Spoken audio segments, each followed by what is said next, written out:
Da-da-da, da-da-da, da-da-da, da-da-da, da-da-da, da-da-da, da-da. Hey y'all, haven't lost my mind. I know football is over. I am here to talk about how to play your position. And I'm throwing back to when Russell Wilson was a Seattle Seahawks quarterback. So I'm going to probably play over the very beginning of this video where I sing, but that's okay. The theme music will be in the background and it'll be all good. How y'all doing today? Hopefully you're doing well. My name is Karen Maple Felton here with Karen's Chronicles, talking to you tonight, my friends, about how to play your position. And when I thought about what I was going to talk about today, I thought back to a conversation my husband had over the weekend about, man, football is over for another, I think the season starts late June. We've got a while. There are going to be a lot of trades, there usually are, but the football season is over. That's the whole point. And I said, you know what, you're right. However, while I was perusing in my closet, getting ready for the day, for the next day, I saw my Russell Wilson jersey that I purchased or was purchased from me years ago. Years ago, obviously, number three, when he was still with the Seattle Seahawks. So I want to go deep and wide about how to play your position and what that means using Russell Wilson as my launch pad. So let's get a few things straight for context. I did not become a football fan until my first marriage, where I was married to someone who was and probably still is a fanatic. Current husband is a fanatic as well. And we're going to get to his team because that is actually one of my points, how things come full circle. So we're going to get there. My father, as you know from the video that I'm pointing at, was a football player, excuse me, football coach, assistant football coach in the off season, but primarily basketball. So I love sports. And my affinity for Russell Wilson dates back to when my mother worked at Norfolk State University as a dean and as a director of assessment. While I was a little youngling, I wasn't even at Norfolk State at the time, but I eventually matriculated.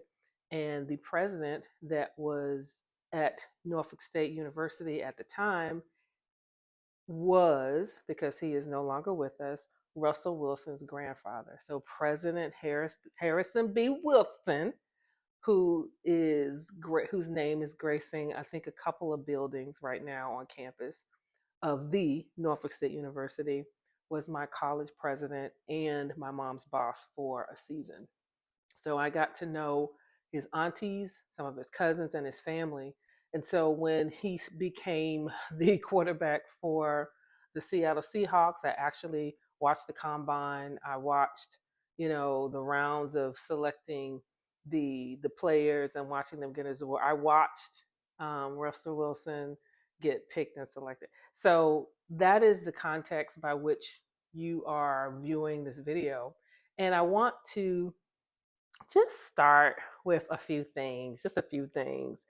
I admire Russell Wilson, not just because he's the grandchild of my former college president, but because of his work ethic. I have come to have a tremendous respect for him as a Christian. He is a professed Christian, not a perfect Christian, not a perfect man, not a perfect husband, not a perfect anything, but a professed Christian who clearly loves his wife, who loves his family, and who is a leader on the field. And when we talk about playing your position, it has a lot to do with character. And of course, you all know that I love threes. So I want to break down character traits that I see in Russell Wilson over the expanse of time because he's been with a couple of teams. So, for those of you that aren't football fans, I'm sorry, not sorry.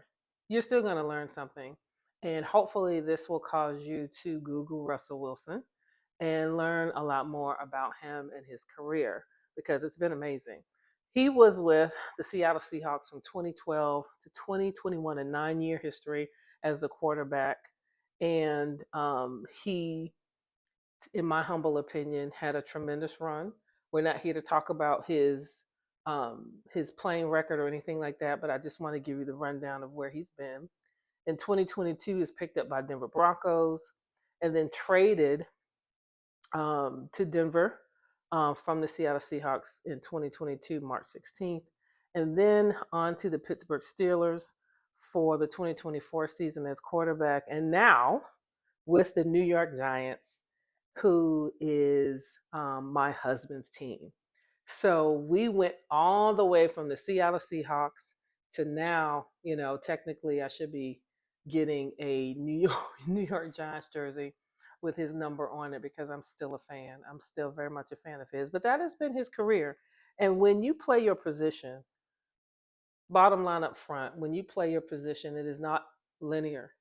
Life is typically not linear, which means that there will be some peaks, some valleys, some straight lines, some detours, some off ramps, and real talk, some accidents that will leave you stuck on the side of the road. And then you'll get back on your journey, and then you'll go in a completely different direction. That's just how life is. It's messy, it's beautiful, it's unscripted, unplanned, and it is amazing to see how God uses all of the twists and turns, the trials and the tests to put you in the best position possible so that you can play the position designed just for you. First character trait, embracing your role and understanding your strengths. When I mentor students and when I mentor colleagues and early career professionals, one of the things that I always talk about is understanding your strengths. Do you know what you are good at? Do you know what people say you are good at? Do you know what your skills are? And these are undisputed, tried and true, tested results, skills and strengths that you possess, that you, pointing at you, that you possess. And the reason that I believe that that is one of the important character traits is that we're all good at something. We are all gifted, and we're gifted in so many different ways. But oftentimes we are diverted into what other people want our strengths to be. We're put in positions where we're modeling other people's characteristics, getting into that comparison zone, like we're following a footprint in somebody else's footsteps that aren't ours. They're their strengths and we're masquerading in them, but they're really not our true strengths. They're manufactured. And the reason that I believe Russell Wilson embodies this behavior is that he is a strategic thinker. He has ultimate athleticism, and he knows how to be a leader of his team using the strengths that he has been given. One of my strengths is strategy and achievement. I have multiple. I took the Strengths Finder analysis or test. I've taken it 3 times in 3 different phases from a professional standpoint, where I have answered a series of questions and then it gives me my top 5 and then it gives me where I lean towards based on my responses. And consistently on every Strengths Finder test or Strengths Finder result, it's strategic, achievement, collaboration. And part of that stems from me being a middle child. I think being a leader and a follower, wanting to have a sense of community working together. Maturity has helped me understand that I don't have all the answers and that I need different viewpoints. Even though I'm a little bossy and I may want to steer the ship, I'm really focusing on, hey, let's all come together with all that we have, all the strengths that we have, and let's figure this thing out. We can do it. So that collaborative nature, that that strategic mindset that has the ability to look at the big picture. Another one of the strengths that I know I possess is that I'm a visionary. I am able to creatively dream and dream with no limits and be able to see how I want the end to be and then collaborate and use the gifting that I possess and the skills that I see in other people in order to get there. That's a fact. Um, Russell Wilson has been true to himself throughout his career. Again, not the best football player. I think he'll even attest to that. But what he does is that he uses his knowledge of the game and his ability to align the right people towards a common goal. And that to me was the root or one of the foundations of his success when he was with the Seattle Seahawks. So when we play our position, we know our strengths. It's hard to play your position when you are a tenor, but you are in the soprano section. You may have range, but if you are a strong tenor, that should probably be the section that you sing in. I think you get my point. All right, the next area is work ethic and preparation. And during the course of this conversation, I am going to wet my whistle with this Dr. Pepper simply because it is fitting. I want to look like a commercial. Just hold on a second.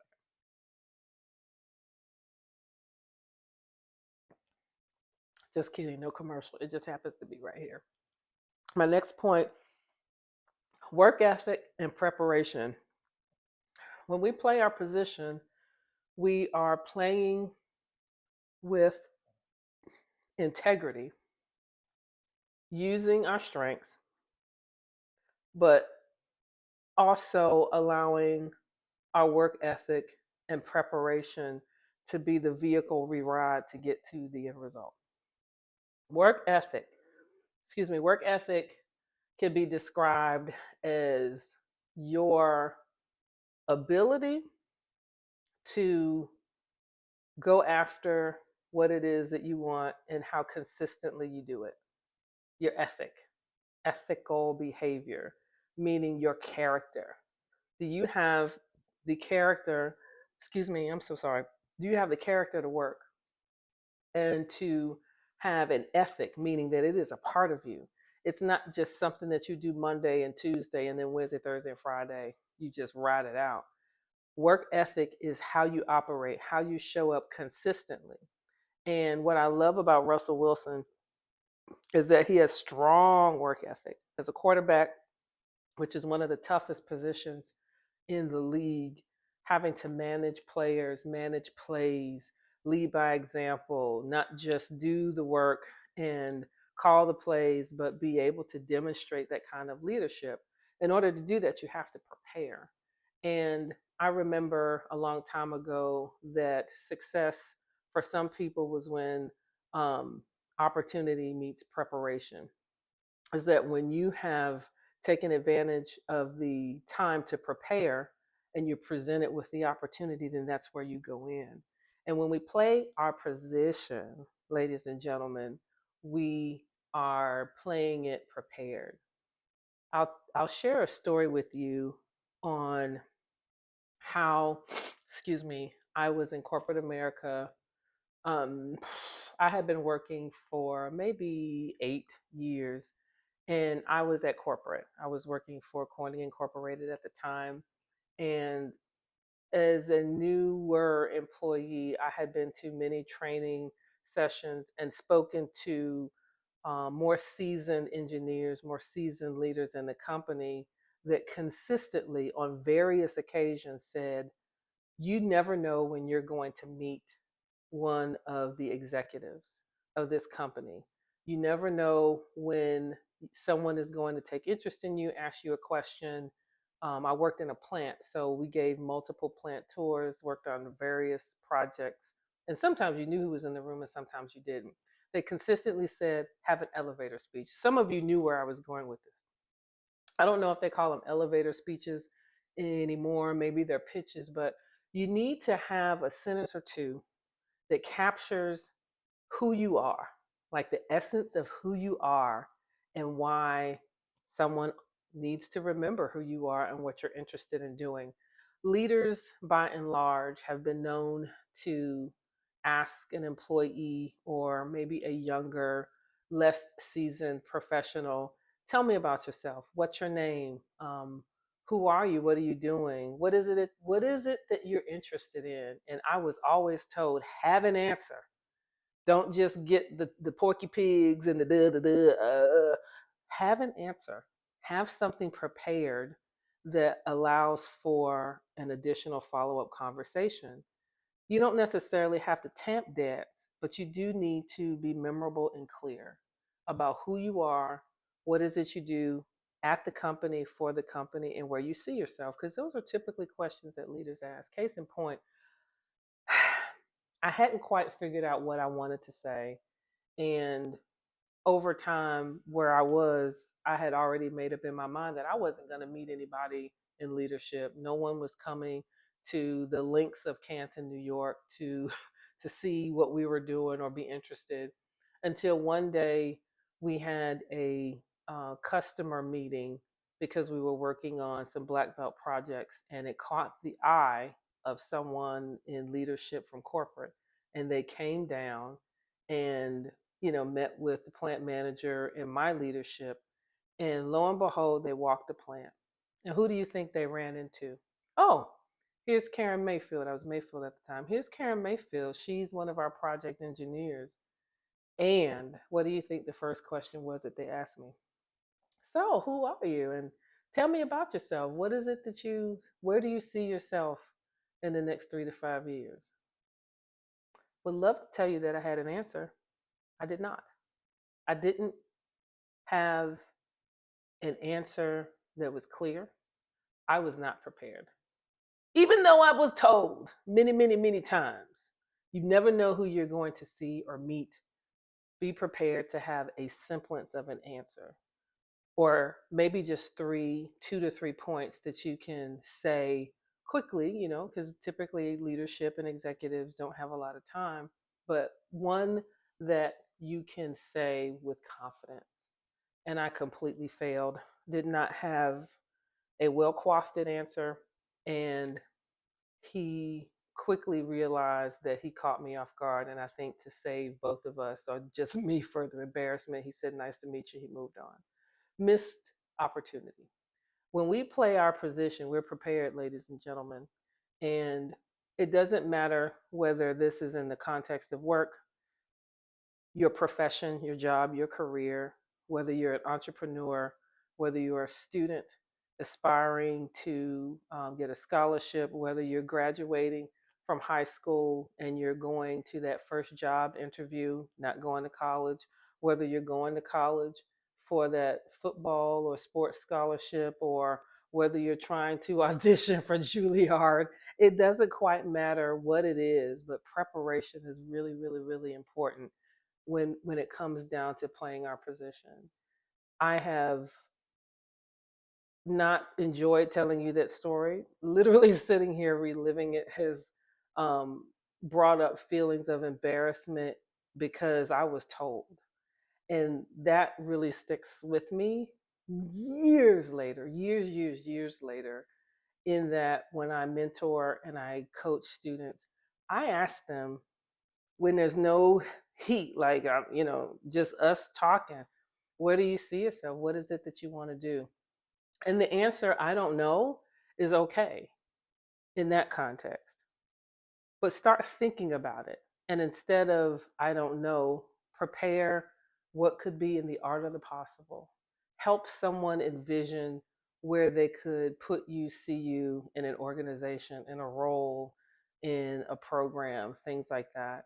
And one of the many attributes that Russell Wilson has is that he prepared. I loved his work ethic. I love his work ethic. I'm pretty sure that as he has aged, he may have pulled back on some things, but probably not very many. He's probably, as a quarterback, still first in the auditorium, still up late looking at plays. He's preparing, and so leading by example, and therefore preparing his teammates to excel in plays and be victorious. All right. Last but not least, I love being positive. I'm not always positive. There are some days that are kind of dark. There are some days where I'm like, I'm just gonna pull the covers up and then say my prayers, and then we gonna start again the next day. For the most part, I am positive because I am thankful and grateful. And I am grateful to God just for the opportunity to breathe, just for the opportunity to do a host of things, from the simple thing as my feet can touch the floor when I wake up and I can get up off of my bed without assistance. I can walk, I can move, I can drive myself, feed myself. I have my faculties in order. I'm just thankful in general. So that's positive. When we play our position, we never know who's watching. We never know who is looking at us for the ultimate playbook of life. Like I'm watching you just to see how you're doing it because I don't know. But man, since you're here, maybe I can look at you as an example. And positivity and just overall kindness, good character goes a long way. Russell Wilson, as a leader, is known for his positive attitude and how he handles hard times and challenges, especially those losses, and especially when those losses were can be attributed to something he did or did not do, and how he communicates that. So, playing your position and being a source of light, a positive influence, someone who is going to be able to sorry, I was getting a call, so I had to cut that out. Someone who's going to be able to give you perspective, not lie to you, not to ghost you, not gas you, not ghost you, that's the wrong word, not gaslight you, but someone who's going to remind you of the possibilities that you possess that are at your fingertips. And that's what leaders do. That's what Russell Wilson did, and that's what he does. Coupled with hard work and the ability to elevate performance. When you are a positive force, a light in the room, and for believers, a light in dark places, you are a jewel. You are not just an ambassador for Christ. You are that smile. You are the closest thing to Jesus that most people will ever meet. And you are a safe place. As a leader, the attribute of positivity, being able to show that positivity, I dare say kindness and love in tough moments, being able to not just show grace, but be graceful and meek when people come hard at you. I can only imagine what I've heard in the news reports and when I've read some of the things that have been written about Russell Wilson and how he has to block all of that out and focus to keep the main thing the main thing. He doesn't lose sight of the goal. I'm pretty sure it's not easy because nobody likes to be spoken ill of. Having that maturity to be positive and to be confident in who and whose you are is definitely playing your position. And that position isn't always at the top. That position is not always out front. Sometimes that position is in the back. And if you are in a position of leadership, it should be a position of servant leadership, which means that you are leading by example, but a part of you with integrity is in the back making sure that everybody's coming, that there's no man or woman left behind, that everybody is moving in the right direction. And that's how you play your position. Those are just 3 points that stuck out in my heart as I think about the examples that I have had in my life, personally and professionally, as I think about Russell Wilson and the player that he has become over time. I am a fan. I hold on to this jersey. I feel a connection towards him because he's the only professional athlete that I know that I legit have spent time with his family. When I was younger, my mom was working as a professor and ultimately for his grandfather. But I've learned a lot from not just him, not just the poses and the nice outfits with Sierra and his beautiful children. I've learned a lot from him as a player. I've learned a lot from him as I've watched him handle defeat, handle being traded, handled being talked about, handled him being missed over for awards and opportunities. and still giving God glory, still being an example to his family, still playing the position that he's been given. And he's done that through positivity. He's done that through having a strong work ethic. And he's done that by embracing his role and understanding his strengths and then living them out. Not perfectly, but living them out to the best of his ability. So I hope that you enjoyed learning a little bit about Russell Wilson. And yeah, I have my notes. I'm not a football aficionado, but I am a fan of integral men and women who strive to do the best that they can and who are leading us along the way. So that's my note for you on how to play your position.